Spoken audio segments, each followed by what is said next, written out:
For every dynasty the NFL brags about, there's a disaster it buries. Forgotten mascots, empty seats, and tragic logos. It's time to get into the NFL's best-kept secrets. Grab a seat. Baltimore Colts. What better team to start with than the Midnight Heist guys? That's right, the Baltimore Colts were once the NFL's crown jewel, until they weren't. From Johnny Unitas and the greatest game ever played in 1958 to back-to-back titles, this was a franchise that propelled pro football into the national spotlight. Memorial Stadium shook every Sunday, and for decades, the Colts were Baltimore's entire football identity. But by the late 70s, shit hit the fan. The roster was crumbling, Unitas was gone, and Robert Irsay had turned ownership into a sideshow of mood swings and bad decisions. In 1983, the Colts had the number 1 overall pick and drafted John Elway, only to see him refuse to wear the uniform. He forced a trade to Denver before taking a single snap. The team became a national punchline, and locally, the relationship with Irsay was toxic. Memorial Stadium was falling apart, Irsay wanted a shiny new dome, and city officials wouldn't cave. The whole thing turned into a staring contest with Baltimore's government, and Irsay blinked in the dirtiest way possible.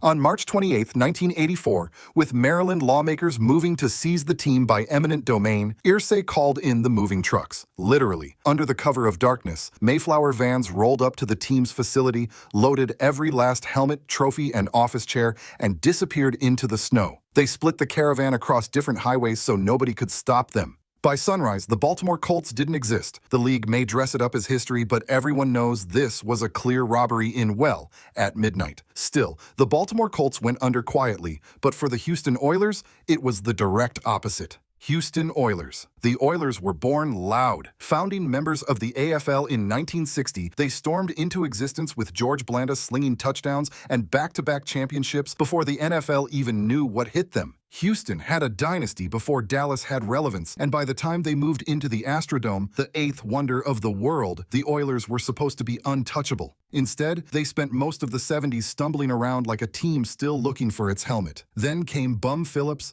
cowboy hat and all. He handed the ball to Earl Campbell, the human freight train, and suddenly the city was drenched in baby blue hysteria. Love Ya Blue wasn't just a slogan, it was a cult. Houston lost back-to-back AFC title games to the Steel Curtain, but fans greeted them with ticker tape parades for losing. That's how deep the love ran. Houston wasn't just a football town, it was an Oilers town. But Bud Adams burned it all down. By the 90s, the Astrodome was old news. Luxury suites were the new arms race, and Adams wanted his cut. Houston told him no. So Bud flirted with Jacksonville, danced with Baltimore, and finally packed his bags for Tennessee. The last years in Houston were brutal. Empty Astrodome seats, angry fans rocking Bud Adams Sucks shirts, and a team playing in front of 15,000 people like a band at the wrong gig. But they didn't just vanish, they mutated. First, the Tennessee Oilers, a name nobody wanted in cities that didn't care. Then the rebranded Titans, who immediately reached a Super Bowl and lost by 1 damn yard.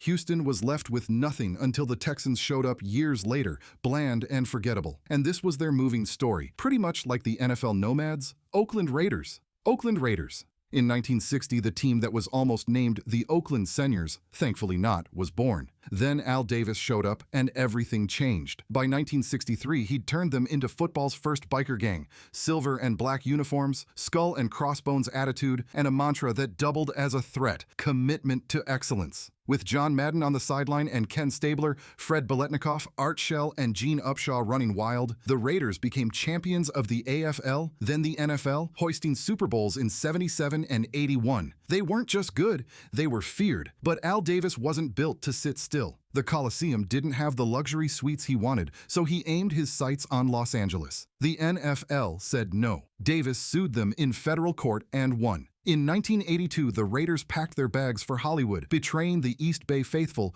who'd lived and died with them. LA got a Super Bowl in '84, sure, but the Coliseum was cavernous and soulless. The Raiders looked like a road team in their own city. By 1995, Davis went crawling back north. Oakland spent $200 million building Mount Davis to lure him home, disfiguring the Coliseum in the process. The fans forgave him because they're Raiders fans, and loyalty runs deeper than reason. John Gruden revived the brand. The team made a Super Bowl in 2003, and then, predictably, it all imploded again. After Al's death, his son Mark Davis inherited both the haircut and the headache. Oakland couldn't or wouldn't give him a new stadium. Las Vegas would. With $750 million in public money on the table, the Raiders bolted once more. Now they shine in Allegiant Stadium, the Death Star in the desert. But we all know the Raiders aren't Vegas. They never were LA. They were Oakland's team, twice abandoned, never forgotten. Oakland Raiders vanished because they moved, but the Redskins vanished because their name became radioactive. Washington Redskins. It started in 1932 as the Boston Braves, then the Redskins, then in 1937 it landed in D.C. The city embraced them instantly. Titles in 37 and 42, sellout crowds, a marching band, and one of the league's biggest followings. But behind it all was owner George Preston Marshall, an open racist who kept Washington the last all-white roster in the NFL. They only integrated in 1962, after the government basically told Marshall, sign black players or get out of RFK Stadium. By the 80s, that ugly past was buried under trophies. Joe Gibbs built a dynasty. 3 Super Bowls, 3 different quarterbacks, the legendary Hogs offensive line, and Doug Williams making history as the first black quarterback to win a Super Bowl. For fans in D.C., Redskins meant dominance, identity, pride. For Native American activists, it meant something else entirely. A racial slur paraded every Sunday. The fight simmered for decades. Dan Snyder, who bought the team in 1999, poured gasoline on it. His tenure was a disaster, losing records, toxic workplace scandals, lawsuits, and he swore in 2013 the name would never change. But money talks louder than stubborn billionaires. In 2020, as America reeled from a racial justice reckoning, corporate giants FedEx, Nike, and Pepsi pulled the plug. Sponsors walked, merchandise vanished, and suddenly Snyder folded. The Redskins' name was dead. For 2 years, they were the Washington football team, which felt like an inside joke, and by 2022, they were reborn as the Commanders. Snyder sold out in 2023 for $6 billion, and a new era began. And that was a wrap. Now we move on to the real NFL heartbreakers. St. Louis Rams. St. Louis Rams. St. Louis begged for football. They built a shiny dome after the Cardinals bolted in '88, only to sit empty until the Rams limped in from Los Angeles in 1995. At first, forgettable. Then 1999 happened. Kurt Warner, a grocery store clerk turned quarterback miracle, lit the city on fire. With Marshall Faulk, Isaac Bruce, Torrey Holt, and Dick Vermeil pulling the strings, the Rams became the greatest show on turf. They won Super Bowl 34 in legendary fashion, Mike Jones's last-second tackle to save the day, and cemented St. Louis as football heaven. They made it back in 2001, only to lose to a babyface Tom Brady in the game that launched the Patriots dynasty. For 6 glorious years, the Rams were elite. The dome shook. St. Louis had its team, and then came the plunge. Injuries, retirements, bad drafts. By 2005, the lights dimmed. 10 straight losing seasons followed. In 2010, billionaire Stan Kroenke bought the team and the alarms started ringing. The stadium lease required a first-tier venue. The Dome wasn't. Kroenke promised commitment, but his land grab in Inglewood said otherwise. St. Louis scrambled. They pitched a $1.1 billion riverfront palace. The NFL shrugged. A relocation report savaged the city, calling it a failed market. In January 2016, the owners voted Rams back to LA. Kroenke got his $5 billion dream stadium, SoFi. St. Louis got stabbed in the back. Politicians sued, so a few years later, the NFL quietly cut a $790 million check to St. Louis. Hush money for a crime everyone saw. Now the Rams are Hollywood darlings, winning Super Bowl 56 in their new palace. They were cruel, but at least they moved and never came back. Unlike the next team that did or didn't, Cleveland Browns. No team collapse is as confusing or as painful as the Cleveland Browns. They're the only franchise in NFL history that left town, kept the name behind, and somehow came back as a ghost of themselves. The Browns started as juggernauts. Paul Brown, Otto Graham, Marion Motley, Jim Brown. Championships piled up like clockwork. 10 straight title games, 4 AAFC titles, 3 NFL rings. Cleveland wasn't a football town. Cleveland was football, until it wasn't.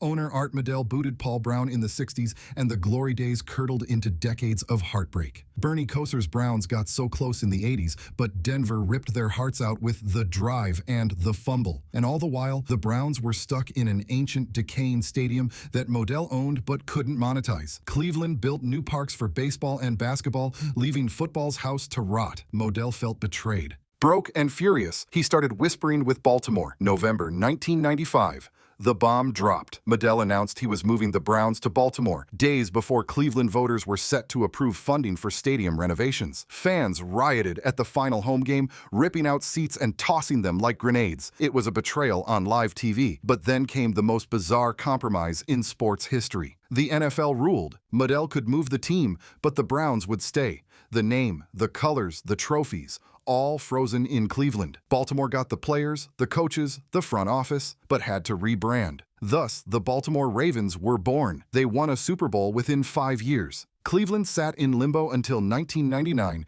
when the new Browns rose again. Technically an expansion team, spiritually a resurrection. The problem is, this version of the Browns has mostly been a punchline, but at least they survived. The last team on our list didn't quite make it. Let's talk about the San Diego Chargers. San Diego Chargers. The Chargers' story is a loop of glory and abandonment.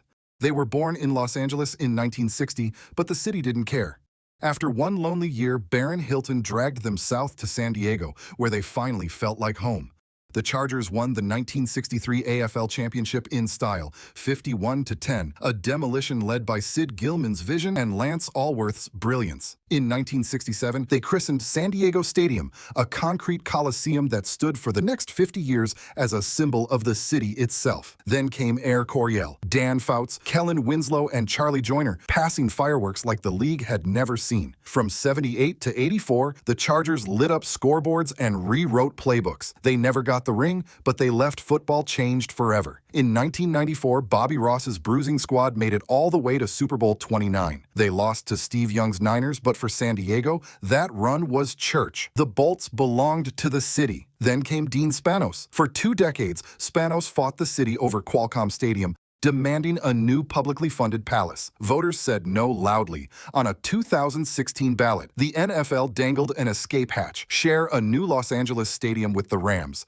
Spanos took it. On January 12, 2017, the Chargers were gone. In Los Angeles, they were humiliated, playing 3 seasons in a 27,000-seat soccer stadium where opposing fans outnumbered their own. Now they live in SoFi, with Justin Herbert as the new hope.